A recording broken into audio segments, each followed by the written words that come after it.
Hey, my name is Adewanola Johnson, and you're listening to Tried and True, where we discuss universal truths about our court system as told through my experience as a traveling trial watcher. One of the most important lessons that I learned as a traveling trial watcher is that the state fears the scrutiny of the media. And I learned this most prominently while observing a jury trial for an attempted murder case in Philadelphia. I didn't know how bad it was until I wanted to access case files, and I'll never forget the concerned look the clerk gave me. He's like, "Lady, you're in the Commonwealth now?" And I was like, "Well, what does that mean?" He's like, "It means journalists get killed around here." Now you have to understand, right? As a traveler, I've seen a lot, okay? I've seen a lot.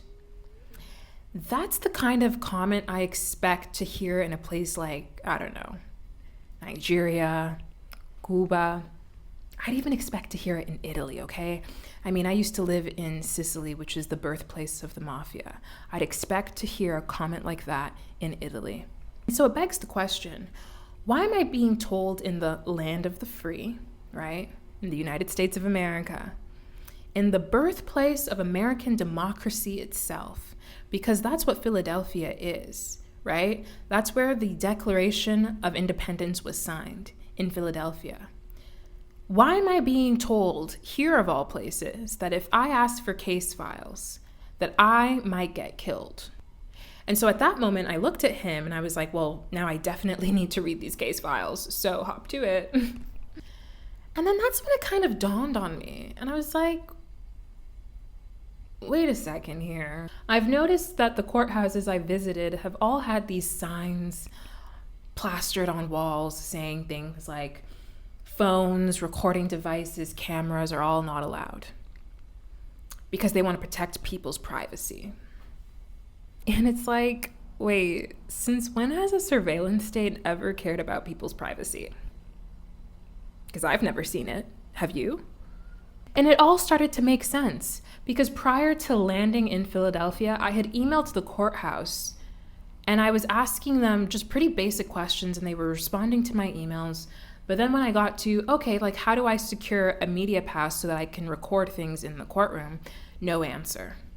And I sent multiple follow-ups. All of a sudden, I was just ghosted. And now that this clerk was telling me all of this, it was all starting to make sense. Side note, anyone who tells you that the state hates media doesn't know what they're talking about. The state loves the media. You want to know why? Because they know whoever controls the narrative controls the people. It's not by chance that powerful regimes during times of war would create a Ministry of Information, Ministry of Communication, Ministry of Propaganda. Why? Because they know whoever controls the narrative controls the people. Someone as far as creating whole film departments.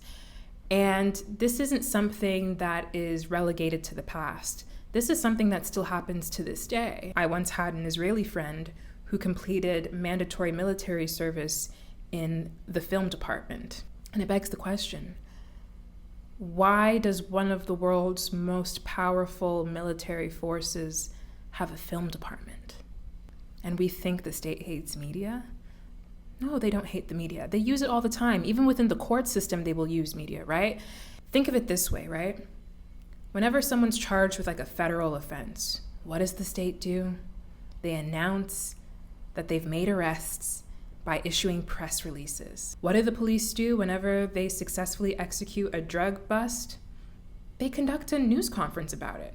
They display all of the weapons for everyone to see. They display all of the money that they seized for everyone to see so that they can manage public perception, so that they can give the illusion of justice being done. So the state loves media in that sense. What they actually hate is accountability.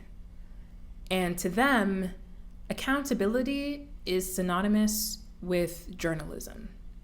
So by default, what they really hate is journalists. All of that to say, yeah, that's one of the most important lessons that I have learned as a traveling trial watcher. It's that the state fears the scrutiny of the media. Stay tuned as I tell you more truth on the next episode of Tried and True.